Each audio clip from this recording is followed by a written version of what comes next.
It is Media Day 2024 for the University of Rio Grande women's soccer team. I'm Randy Payton, the Sports Information Director, joined by head coach Brooke Perkins, also by players Charlotte Pilgrim and Hannah Halstead. Coach, we'll start with you. 8-5-5 last year. You guys made it to the championship game of the River States Conference Tournament. Your first year as a head coach, I guess question number one, 1 year under your belt now, how'd that go? Honestly, couldn't have asked for it to go any better. We were projected to finish fifth in the conference, and I think kind of going into the season, there was really no expectations on us. The target was on everybody else, and I think game after game, we had a rough start to the season. Our preseason was kind of difficult schedule-wise, and then once conference start, I always tell the girls we peaked at the right time. And we went on a 10-game streak where we didn't lose a game. We had a number of ties, one loss in conference play, and then started the conference tournament on a high note. And honestly, the girls' expectation all season long was to make it back to the conference championship, and we did that. So really looking forward to this year with the talent we've brought in and the returners that we have.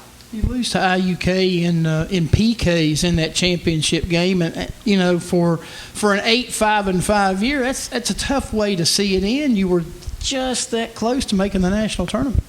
Right, I think there's no worse way to lose than PKs. And during the regular season, they were our only conference loss of the regular season, and we lost to them 2-0. So we went into the championship game again. They had all the pressure on them, and I mean we had a number of opportunities: hit the crossbar, hit the post.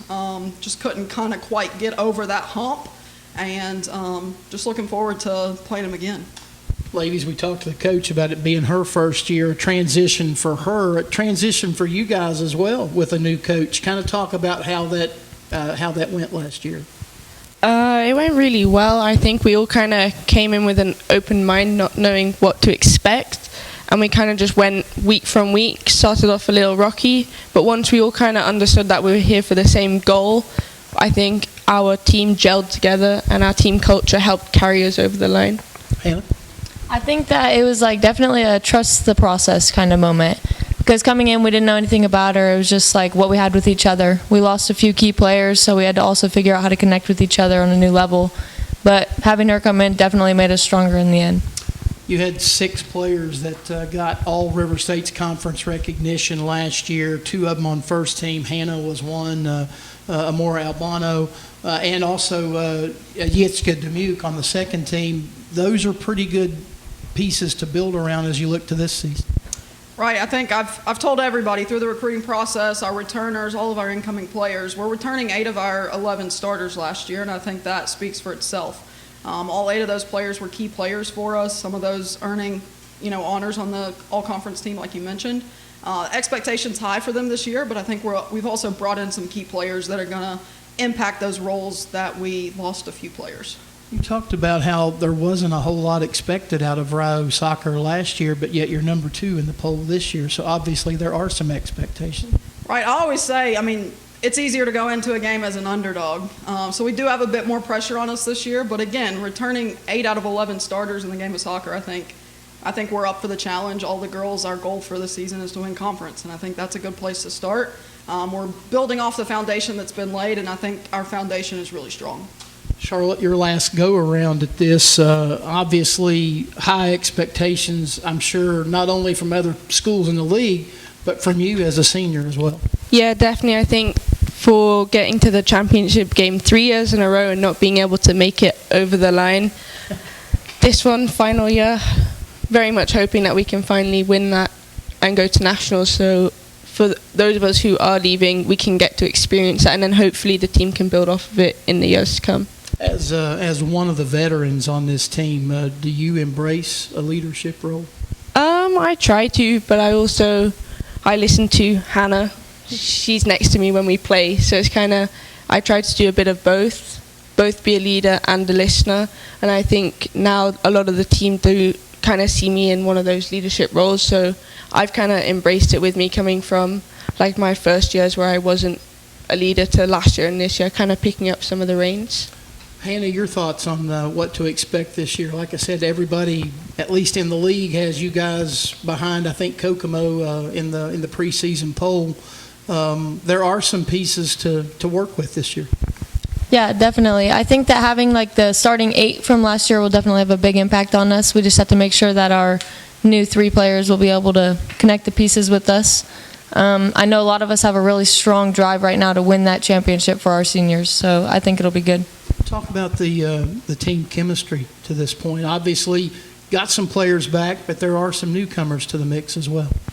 I mean, so far at practices, the chemistry's been, I think, improving. The first few days, it was obviously a little bit, I don't know, like tipsy. Like we had a few that were kind of not trying to fit in as well. But I think towards now, we have more chemistry. Everyone's starting to fit in, know their roles. We are learning each other's movements on the field. I think it's a good start.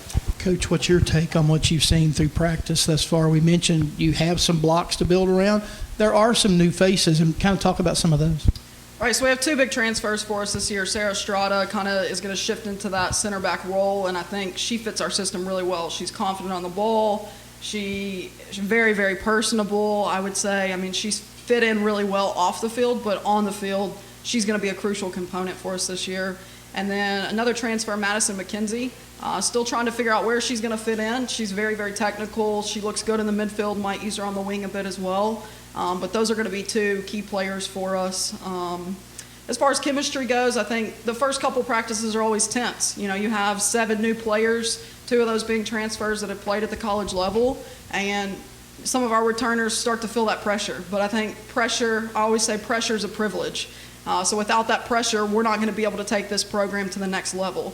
So it's all about healthy competition. I think we're to the point now. I think this morning session was probably one of our best sessions as far as we were competing against one another, but it wasn't in a negative manner. So just continuing to build on that foundation and kind of how to mesh everybody together.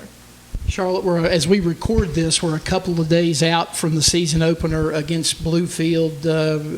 Given the fact that it is your last go-around, kind of talk about your feelings as we get ready to kick off the season. Butterflies, or you're ready to go? I think I'm ready to go. I think this year is the year that I feel most confident coming in. I think I worked hard in the spring, and then over the summer, I feel like this hopefully will be my best year, especially on the field, building off of the improvements that I made last year. And I guess I'm just excited for the games. I think the nerves will most probably hit me towards the later end of the season and like all those emotions coming through.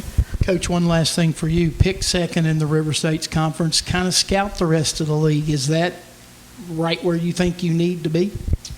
I mean, I think losing in PKs isn't a testament to the championship game that we played. I think we used 15 or 16 in that game, and Kokomo used quite a few more than that. So I think with additional depth this year, I think we're going to be able to compete. Top 3 is kind of always our goal, top 3 of conference. So we're right there in that. Overall, just a few other teams, I think. You know, Shawnee's always strong. That's a physical matchup. We have Oakland City joining the league again this year. I know their coach previously had some success, and just interested to see them back in the conference and see what they've brought in. So I think top 5 is always going to be competitive. Once we start conference play, there's not going to be an easy game. Every game is going to be a difficult game, and we're looking forward to the challenge. Well, there you go. That's the story on 2024, the University of Rio Grande women's soccer team here on Media Day.